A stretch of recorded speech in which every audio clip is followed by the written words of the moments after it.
하나님이 불러주셔서 이 자리에 나온 줄 믿습니다. 아멘. 그러면서 지명하여 불렀나니 너는 내 것이라 이렇게 말씀하신다. 하나님께서 말씀하신 거예요. 너는 내 것이라. 이제 우리는 하나님의 소유가 되었습니다. 하나님의 것이 되었다고 하는 것이에요. 우리는 어려서부터 소속감에 속해서 살아옵니다. 어려서는 부모에게 속해서 살지만 이제 나이가 들어서 학교에 가면 또 학교에 선생님에게 속해서 살고 또 사회 나오면 직장에서 또 친구들과 함께 소속되어 살아가는 것이 인생입니다. 그런데 누구에게 속했느냐가 얼마나 중요한지 몰라요. 예수 믿는 사람 다 하나님께 소속된 백성인 줄 믿습니다. 아멘. 그래서 우리를 하나님의 사람, 하나님의 백성이라 이렇게 말합니다.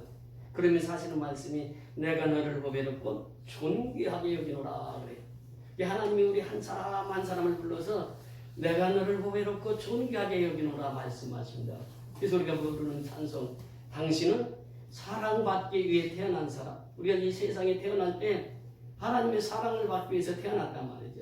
누구나 다 하나님은 이 세상에 태어난 모든 사람을 사랑하십니다. 요즘에는요, 이제 복음성가가 일반인 대중에게도 많이 알려져 있어요. 당신은 사랑받기 위해 태어난 사람이라고. 그리고 하나님 오늘날도 우리에게 말씀하셔요. 너는 보배롭고 존귀한 자라. 그 야베스를 향해서 하나님 말씀하시는데 너는 존귀한 자라. 그러니까 우리 야베스뿐만 아니라 모든 하나님 앞에 지명하여 부름을 받은 사람은 보배롭고 존귀한 자가 되는 줄 믿습니다. 아멘. 그래서 하나님 말씀하세요. 너는 나의 안에 거하라. 예수님이 말씀하시잖아요. 나는 포도나무요 너희는 가지니 저가 내 안에 내가 저 안에 있으면 이 사람은 과실을 많이 맺나니 나를 떠나서는 너희가 아무것도 할 수 없습니다. 그러니까 예수 안에 거할 때만 열매가 있고 예수 안에 거할 때만 생명이 유지되는 것이고 예수 안에 거할 때만 우리가 살 수 있다라고 하는 것이에요. 너는 나의 안에 거하라. 예수님 말씀하십니다. 그러면서 말씀하십니다. 모든 환난 가운데서 너를 지키시리라 그래요. 이 시편 121편에 보면 누가 우리를 도우실까? 저 천지를 지으신 하나님에게서로다. 그러니까 그 하나님은 낮에 해도 상치 않게 하고 밤에 달도 해치 못하게 하는 그 하나님. 그렇게 24시간을 우리를 지키시고 보호하시는 하나님. 그것이 바로 우리의 몸에서 보면 심장의 역할을 하신 분이 하나님이십니다. 심장은 날 때부터 언제까지 뛰니까 죽을 때까지 뛰는 거예요. 그래서 심장이 약하면은 상당히 살아가기 어렵습니다. 이 심장이 튼튼해야 평생 동안 강건하게 살아갈 수 있어요. 이 심장 역할을 하는 분이 하나님이세요. 24시간 동안. 우리는 육신은 잠을 자도 심장은 어때요? 뛰고 있습니다. 심장이 잠잘 때 같이 잠을 자면 어떻게 됩니까? 죽어요. 그래서 24시간 동안 하나님 우리를 환난 가운데서 지키시고 보호하신 분이 하나님이시다. 예수님께서 말씀하세요. 너희는 세상에서 환난을 당하나 다 내라 내가 세상을 이겼노라. 그 세상을 이기는 힘은 예수밖에 없다고 하는 것이에요. 그러면서 계속해서 말씀하십니다. 두려워하지 말라. 내가 너를 도와주리라. 놀라지 마라. 내가 내 손 잡아주리라. 이사야 선지자를 통해서 하나님 말씀하시죠. 두려워 말라. 내가 너와 함께합니다. 놀라지 마라. 나는 내 하나님이 되리라. 내가 너를 굳세게 하리라. 참으로 나의 의로운 오른손으로 너를 붙들리라 말씀하십니다. 오늘 그 하나님께서 오늘 이 자리에 우리와 함께 하셔서 오늘 이 예배 속에서도 하나님께서 우리를 도우시고 우리를 힘주시고 우리를 능력 주시고 보배롭고 존귀하게 여기셔서 세계의 선교를 감당하게 하시는 줄 믿습니다. 아멘. 우리가 이 신앙생활하면서 중요한 것이 뭐냐면 바로 오늘 본문 앞절이 무엇입니까? 본문 31절에 보면은 그렇게 말씀하십니다. 오늘 본문 사도행전 4장 31절에 보면은 이렇게 말씀하셨습니다. 빌기를 다음에 모인 곳이 진동하더니 우리가 다 성령이 충만하여 담대히 하나님의 말씀을 전하니 세 가지 원리입니다. 빌기를 다 했다. 기도를 다 했다. 그 말이에요. 빌기를 다음에 성령이 충만하여 이것이 두 번째요. 세 번째는 담대히 하나님의 말씀을 전했다. 그러니까 이 사도들의 삶을 보면요. 성령이 충만하니까 사도들 자신이 변합니다. 그러니까 오늘 성령이 충만하면 누가 먼저 변합니까? 내가 먼저 변해요. 왜? 십자가에 못 박히신 예수를 바라보고 사니까 그래요. 나의 모든 것을 다 내려놓고 그 십자가에 달린 예수만 바라보고 사니까 이 사람이 성령이 충만한 사람이에요. 그러니까 삶의 변화가 됩니다. 모든 일에 있어서 상대를 이해하고 용서하고 사랑하게 되는 것이에요. 사람이요, 이해한다고 하는 것처럼 어려운 것이 없습니다. 이해한다고 하는 것은 무엇입니까? 영어 표현에 보면 쉽게 이해할 수가 있어요. 언더스탠드입니다. 언더라고 하는 것은 아래라고 하는 말이요, 스탠드라고 하는 것은 서 있다 그 말이에요. 그러니까 상대를 대했을 때엔 그보다 내가 아래에서 그 상대를 대하면 이해할 수가 있습니다. 근데 동등한 위치에 있으면 이해가 안 된단 말이죠. 그래서 우리는 항상 상대방보다 밑에 있어야 돼요. 이게 예수 믿는 사람이 가능해요. 왜? 예수님이 나를 위해서 십자가에 죽으셨기 때문에 그 십자가를 믿고 사는 사람은 이해가 가능합니다. 상대방을 볼 때, 또 장애우를 만났을 때 내가 그 사람보다 더 낮은 자리에서 그게 보이면 그 사람을 이해할 수가 있는 거예요. 그러니까 이해한다고 하는 것은 십자가에서 달리신 예수를 만나지 못한 사람은 이해하지는 못합니다. 그러니까 오해하고 살아가는 거예요. 우리가 이 십자가 안에 거하기만 하면 이해하면서 살고 용서하면서 살고 사랑하면서 살게 된다고 하는 것이에요. 그러니까 사도들이 그렇게 살았어요. 이 사도들 보세요. 그 사도들은 배운 사람들이 많이 있지 않습니다. 그 고기잡이하던 어부들, 또 고물 깁는 자들, 그러니까 배움이 별로 없어요. 베드로 대표적인 인물 아니겠어요? 배움이 없어요. 그런데 자신이 예수를 믿고 따라다닐 때, 수제자로 따라다닐 때는 자기가 이제 어깨에 힘을 주고 다녔어요. 그래서 자기가 예수님의 수제자라고 하는 것을 나타내면서 다니고 그랬는데, 예수님께서 십자가에 다니실 때 뭐라고 그럽니까? 야, 넌 닭이 울기 전에 3번 나를 부인할 거야. 그런데 그대로 그는 예수를 부인하고 말이죠.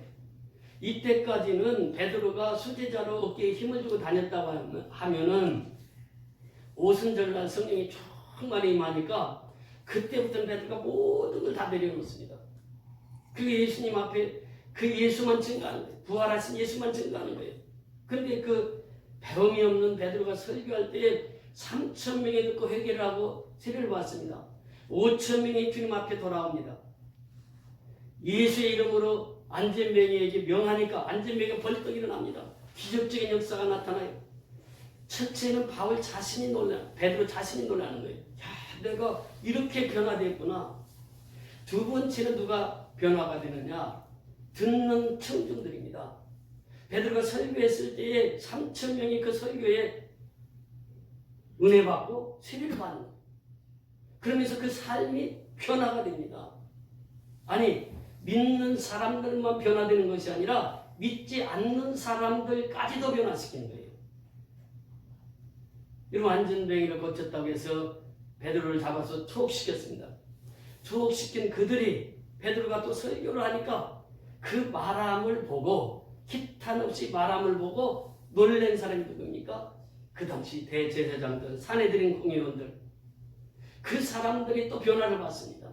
그러니까 우리가 성령 충만함을 받고 은혜를 받으면 첫째는 자신이 변화되고 또 그 설교자가 설교하는 청중들이 변화가 되고 그 다음에 세상 사람들을 변화시키는 것이 이 성령 충만한 역사다라고 하는 것입니다.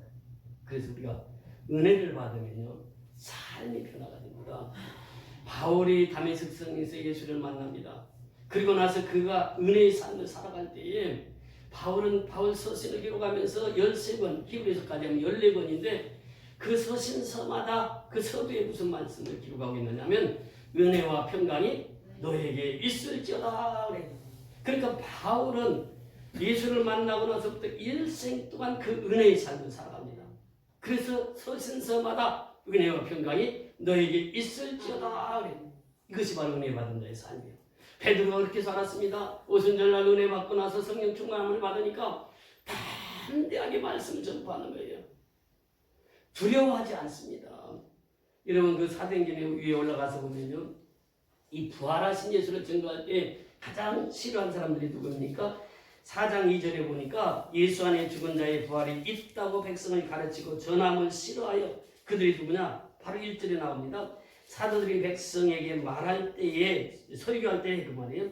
제사장들과 성전 맡은 자들과 사두개인들이 이르러 바리새파도 들어가고 사내들은 공회원 다 들어가요.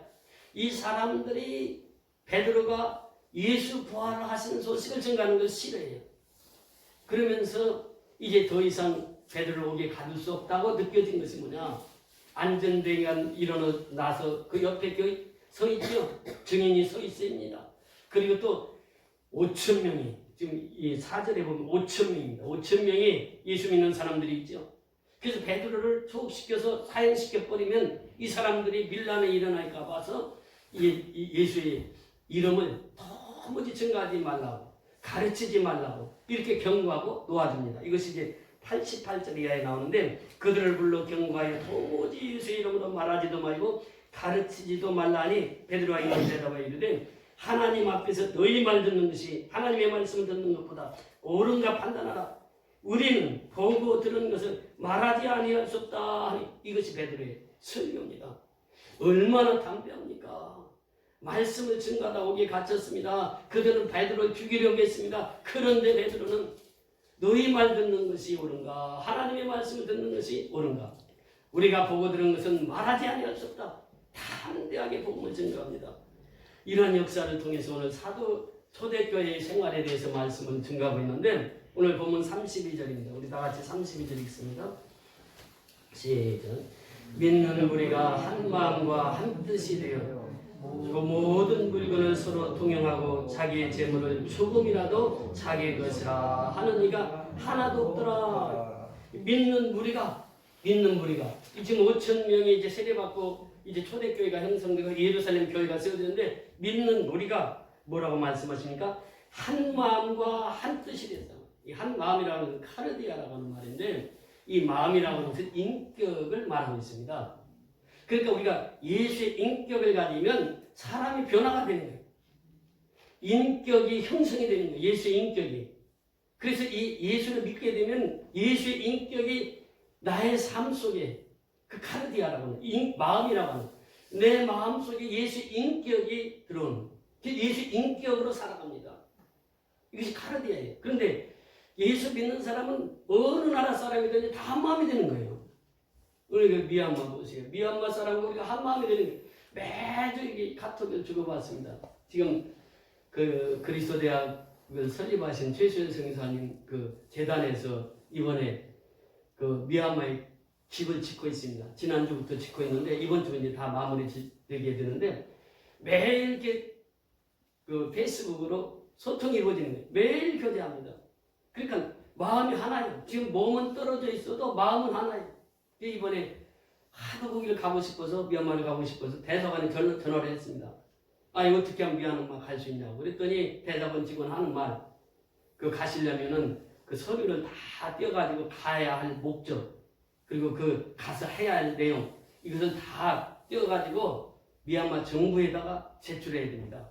그럼 제출해서 미얀마 정부에서 허가가 나면은, 허가 나서 이 미얀마 대사관에 오면은 그때 허락을 한다고 합니다. 그게 최소한 한 달이 걸린다는 거예요. 근데 우리 같은 경우는 선교하러 간다 하면은 이 불교국가에서 갈 수가 없는 거예요. 사업가들도 그 사업에 대한 구체적인 걸 다 자료를 띄어가지고 해야 미얀마 정부에서 허락이 돼야 들어갈 수 있다고 합니다. 어제 대사관에 그제인가 전화해 보니까 그런 상황이에요. 가고는 싶지만 갈 수 없는 상황이에요. 한 마음 한 뜻으로 그들 예수를 섬기는데, 그 한 마음이라고 하는 것이 참 쉽지 않습니다. 우리가 부부 생활에도 같이 생활해도요, 부부가 한 마음 되지 않는 게 얼마나 많은지 몰라요. 가정 생활 역시 마찬가지입니다. 가정이 한 마음 안 되는 것이 얼마나 많은지 몰라요. 한 뜻이 된다, 뜻이 하나가 된다, 이거 쉽지 않는 일이에요. 근데 예수의 피로는 그게 가능하더란 말이죠. 예수의 피로 구원받은 사람은 한 마음 한 뜻이 되는 거예요. 그래서 한 마음 한 뜻으로 주를 섬기게 되는 것입니다. 여러분, 고린도전서 10장에 1장에 보면은 그 말씀을 하시고 있습니다. 고린도전서 1장에 그 말씀을 하시고 있는데, 형제들아, 내가 우리 주 예수 그리스도의 이름으로 너희를 권하노니 다 같은 말을 하고 너희 가운데 분쟁이 없이 같은 마음과 같은 뜻으로 온전히 합하라. 고린도전서 1장 10절의 말씀. 고린도 교회가 문제가 참 많았던 교회입니다. 뜻이 합해지질 않아요. 그래서 사도 바울이 형제들아, 내가 우리 주 예수 그리스도의 이름으로 너희를 권하노니 다 같은 말을 하고 너희 가운데 분쟁이 없이, 분쟁이라고 하는 것이 무엇입니까? 사단의 역사입니다. 마귀 같은 땅 다 분쟁을 하게 해요. 그러니까 동과 서가 분열되고 남과 북이 분열되고 이게 뭐의 역사냐? 사단의 역사란 말이죠. 근데 예수의 피는 뭐냐? 한 마음이 되게 하고 한 뜻이 되게 하는 거예요. 그것이 고린도전서 1장 10절의 말씀입니다. 분쟁이 없이 하고 같은 마음과 같은 뜻으로 온전히 합하라. 같은 마음과 같은 뜻. 남아프리카에 보면 넬슨 만델라 대통령이 있습니다. 그거는 파란만장한 인생을 살았던 분이에요. 깜빵에서만 27년을 보냅니다. 그런데 그 27년 형무소에 있다가 출소할 때에 기자들이 다 몰렸어요. 그래서 나이가 70이 넘었으니까 이제 이분이 어떤 얘기를 할 것인가. 그 기자들이 다 모여가지고 이제 물어봤습니다. 근데 이분이 걸어 나오는데 보니까 건강한 몸으로 걸어 나오시는 거예요. 아니 어떻게 깜빵에서 그렇게 건강한 몸을 유지할 수 있었습니까? 그 자기는 매일 하나밖에 기도했다는 거예요. 그것이 자기의 신앙의 정체성이었고 그 신앙을 유지했기 때문에 깜빵에 살아도 건강해. 그래서 깜빵 그렇게 갔다 와서 대통령이 되잖아요. 이분이 그 아프리카 민족회의 의장도 하고 우리가 세계에서 가장 큰 상인 노벨 평화상을 받습니다. 이분이 가장 즐겨 사용하는 단어가 있습니다. 그게 뭐냐면 우분투라고 하는 말이에요. 우분투. 우분투라고 하는 말은 우리가 학교 다닐 때 운동회 하면은 사탕을 저기 앞에다 쫙 걸어 놓습니다. 걸어 놓고 저 뒤에 학생들이 서가지고 선생님 종 땡 치면 다 달려가가지고 따먹어요. 그 다 경험이 있으시잖아요. 그럼 누가 제일 먼저 따먹는가? 제일 먼저 따먹는 사람이 1등, 두 번째 따먹는 사람이 2등, 세 번째 따먹는 사람이 3등. 그래서 선생님 제끼장 다 등수대로 해줘요. 근데 아프리카 아이들은 어떻게 하느냐? 똑같은 사탕 따먹기로 하는데 저쪽에 선생님이 땅 하고 종을 울리면은 다 같이 가요. 같이 가는데 어떤 애들 조금 빨리 가는 애들도 있고 어떤 애들은 좀 늦게 가는 애들도 있어. 근데 사탕 따먹을 때가 되면 어떻게 하냐? 한 줄로 딱 같이 서. 그래서 그들이 합창을 합니다. 우분투 하면 그 똑같이 따먹고. 그럼 1등이 어디가 있어요? 전부 다 1등이야. 꼴등이 어디가 있어요? 전부 다 꼴등이야. 똑같이 따서 먹었으니까. 이것이 우분투 정신입니다. 우분투라고 하는 것은 이 사회 각계 각층에서도 많이 사용되는 거예요. 이게 뭐냐면 상부상조입니다. 이게 서로 협조하고 서로 도와주는 거예요. 그러니까 우리가 정치도 보세요. 지금 우리나라 조그마한 땅덩어리가 남과 북이 갈라져 있잖아요. 또 동과 서가 갈라져 있어요. 이게 뭐냐면 사단의 역사가 돼요. 이 예수의 피는 이걸 하나로 뭉치게 하는 거예요. 남과 북이 하나 되는 것은요, 예수의 피밖에 없습니다. 우리가 아무리 정치인들이 이게 통일을 하려고 해도 안 돼. 무엇으로 되는 거예요? 복음으로만 가능해요. 복음 통일. 그러니까 우리가 남과 북이 합치는 거 하나님의 뜻이 아니면 안 되는 거예요. 또 이 경상도와 전라도 합치는 거 이거 보통 문제 아니에요. 여야 이 보세요. 얼마나 싸우는지. 그 우분투 정신이 우리나라에도 필요한 거예요. 이게. 그 우분투 정신은 뭐냐? 이것이 바로 한 마음과 한 뜻이 되게 하는 거예요. 성경으로 이렇게 말씀하십니다. 예수님의 마음을 보면은 빌보서 2장에 보면 이렇게 말씀하십니다. 그러므로 그리스도 안에 무슨 권면이나 사랑의 무슨 일어나 성령의 무슨 교제나 공유나 자비가 있거든 마음을 같이하여 같은 사랑을 가지고 뜻을 합하여 한 마음을 보라. 이것이 뭐냐? 예수의 마음이라는 거예요. 예수의 마음은 한 마음 품는 거예요. 마음과 뜻을 함께 하는 것입니다. 아무리든지 다툼이나 허용으로 하지 말고 오직 겸손한 마음으로 각각 자기보다 남을 낮게 여기고 각각 자기 일을 돌아볼 뿐더러 또한 각각 다른 사람들의 일을 들어봐 나의 기쁨을 충만하게 하라. 누구의 기쁨을? 예수님의 기쁨을 충만하게 하라. 한 마음과 한 뜻이 되면 누구의 마음을 기쁘게 하는 거예요? 예수의 마음을 기쁘게 해드리는 거예요. 예수의 마음을 충만하게 기쁘게 해드리는 거예요. 그러면서 5절에 보니까 너희 안에 이 마음을 품으라. 곧 그리스도 예수의 마음인 거예요. 예수의 마음이 바로 그 마음이에요. 예수의 마음은 한 마음, 한 뜻으로 사는 것이에요. 그러면서 6절부터 8절에 보면 그렇게 말씀하십니다. 그런 것은 하나님의 본체시나 하나님과 동등됨을 취할 것으로 여기지 아니하시고 오히려 자기를 비워 종의 형체를 가지사 사람들과 같이 되셨고 사람의 모양으로 나타나서 자기를 낮추시고 죽기까지 복종하셨으니 곧 십자가의 죽으심이라. 이 십자가의 죽으심이 그것이 바로 예수의 한마음 한뜻 정신입니다. 오늘날도 역시 마찬가지로 우리가 한마음 한뜻으로 살려가면 어떻게 되냐? 예수의 피를 통과해야 돼요. 예수의 보혈을 마셔야 돼요. 예수의 보혈을 먹고 살아야 돼요. 이 사람은 한마음과 한뜻으로 살 수 있다고 하는 것입니다. 여러분 가죽옷이 뭐라고 했습니까? 짐승의 피요. 짐승을 잡아서 가죽옷을 입힙니다. 또 붉은 줄은 뭐라고 그랬습니까? 예수의 피를 상징한다고 그랬습니다. 노뱀은 무엇을 상징한다고요? 십자가를 상징한다고 그랬습니다.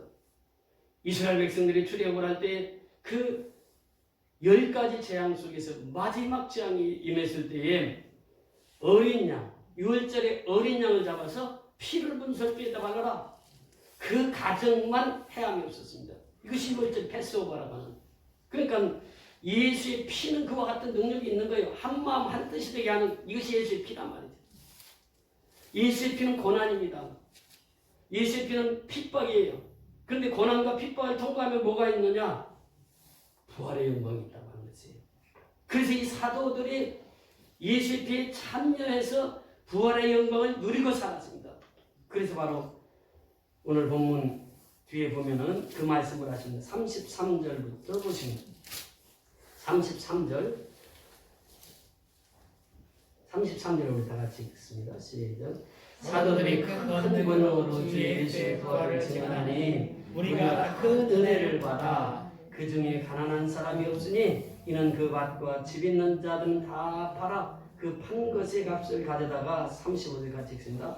사도들의 발 앞에 두매 그들의 각 사람의 필요를 따라 나누어주리라. 아멘. 두 번째 보니까 사도들이 큰 권능으로 주 예수의 무엇을 증언하니? 부활을 증언해. 부활을 증언하는 사람은 십자가를 통과하지 않고는 부활을 증언할 수가 없습니다. 십자가와 부활은 기독교의 핵심이에요. 복음의 핵심인 십자가와 부활입니다. 그러니까 이 십자가와 부활을 깨달은 사람은 복음을 증거해요. 요한 사도가 그렇게 고백합니다. 또 증거는 이것이니 하나님이 우리에게 영생을 주신 것과 이 생명이 그의 아들 안에 있는 그것입니다. 아들이 있는 자에게 생명이 있고 하나님의 아들이 없는 자에게는 생명이 없느니라. 내가 너희에게 이것을 기록하면 너희로 하여금 너희 속에 영생이 있음을 알게 하려 하심이라. 요한일서 5장 11절에서 13절의 말씀. 사도 바울은 어떻게 고백하고 있느냐? 내가 이 복음을 부끄러워하지 아니하노니. 복음을 부끄러워하지 않아요. 바울은 다메섹 석상에서 예수를 만나고 나서부터 일생 동안 은혜로 살면서 그 복음을 증거하는데 내가 이 복음을 부끄러워하지 아니하노니 이 복음 모든 믿는 자들에게 구원을 주시는 하나님의 능력이 됩니다. 첫째는 헬라인에게 유대인에게 또 그 다음은 헬라인에게로다. 이 복음에는 하나님의 능력이 나타나서 복음에는 하나님의 능력이 있어요. 그래서 이 복음은 하나님의 능력을 주셔서 그 복음을 전하게 하시는 거예요. 우리가 미얀마 땅 선교하면서요. 하나님의 능력이 아니면 이 일은 우리가 할 수 없는 일이에요. 하나님이 능력 주시니까 그 일을 할 수 있는 거예요. 하나님이 능력 주시니까 지금도 그 집이 세워지고 있는 거예요. 하나님이 능력 주시니까 그 선교를 할 수 있는 거예요. 우리 힘으로는 감당하기 어려워요. 하나님이 능력 주셔야 합니다. 이것이 바로 오늘 본문의 말씀입니다. 그래서 그 중에 보니까 큰 은혜를 받았는데 부활을 증언하는 사람들이 어떻게 했느냐? 그 중에 가난한 사람들이 없으니 이는 그 밭과 집 있는 것을 다 팔아 판 것의 값을 가져다가 사도들의 발 앞에 두매 그들이 각 사람의 필요를 따라 나눠주리더라. 나눔의 축복입니다.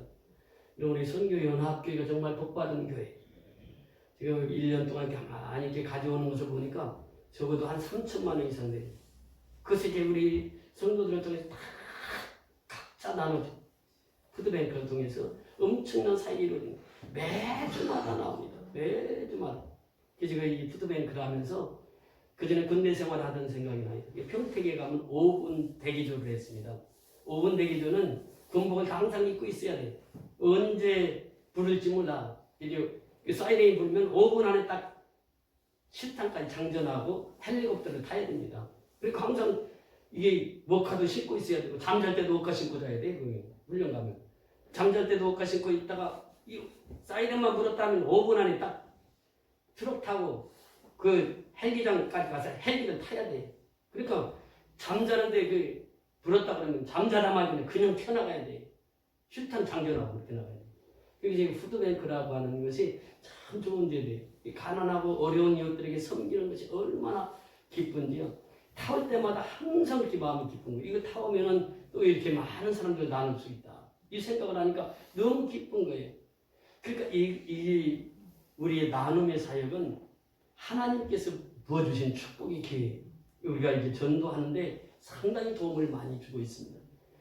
여러분, 이 경주의 최고자댁에 대해서 좀 찾아봤는데, 이 최고자댁이 불을 300년 유지를 합니다. 비결이지.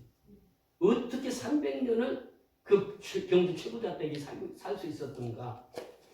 거기 보면요, 보통 이 부라고 하는 것이 3대에 내려가기가 힘들다고 합니다. 대기업도 3대 가기가 힘들다고 하는 거예요. 이제 삼성도 보면은 그렇잖아요. 이병철이 있었고 이건희 있었고 지금 부회장이 누구죠? 이재용. 이렇게 3대까지 가잖아요. 그렇게 큰 부들은 3대까지 가고 더 갈 수 있죠. 그런데 대부분은 한 3대까지 가는 것이 큰 부를 누리는 것입니다. 그런데 최고자 때가 몇 년 갔다고요? 300년을 300년. 그 보면요 6가지 원칙이 있습니다. 첫째, 그분의 이 최고자의 가문의 유권이 있는데 과거를 보되 진사 이상의 벼슬을 하지 말라고 해요. 정권 권력에 욕심 부리지 말라고 하는 거예요. 두 번째, 재산이 만석 이상 지니지 말라. 욕심 부리지 말라. 만석 이상. 그 다음에 흉년기에 땅을 사지 말라. 착취하지 말라고 하는 거예요. 네 번째는 과객을 후하게 대접하라. 모든 사람들을 인정하라. 사람으로 인정해라. 그리고 다섯 번째는 사방 백리 안에 굶어 죽는 사람이 없게 하라. 상부하라는 거예요. 그러니까 최고자 때에게 집에서 사방 백리는 굶어 죽는 사람이 없었다는 거예요.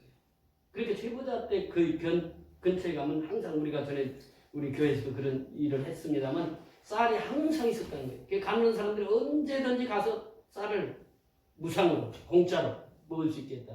그러니까 백리 안에는 가난한 사람이 없었다는 거예요. 그 다음에 더 나가서 며느리는 3년 동안 무명옷을 입어야 된다. 검소하고 전략해야 된다. 그것이 이제 최고자 때의 6가지 강령입니다. 그래서 그분을 300년 동안 누릴 수가 있었다고 하는 것이에요. 우리 초대교회 보세요. 초대교회가 핵심이 뭐냐면 그 34절에 보면 그 중에 가난한 사람이 없으니 이는 그 집 있는 사람들이 팔아 그 판 것의 값을 가져다가 사도들의 발 앞에 두매 그들이 각 사람의 필요를 따라 나눠줍니다. 여기 또 다른 성경에 보면 핍절한 사람이 없으니 가난한 사람이 없으니 그게 전부 이게 이제 공동 재산화 되었단 말이죠. 그래서 부자들은 내놔서 또 가난한 사람들에게 도 그래서 예수 안에 살면서 이 초대교회를 형성해 나갈 수 있었다라고 하는 것입니다. 오늘도 역시 마찬가지예요. 우리가 이 하는 사역, 미얀마 사역이나 또 가난한 자들을 위해서 우리가 이 푸드뱅크 사역하는 이 사역들이 누가 가장 기뻐하시는 사역입니까?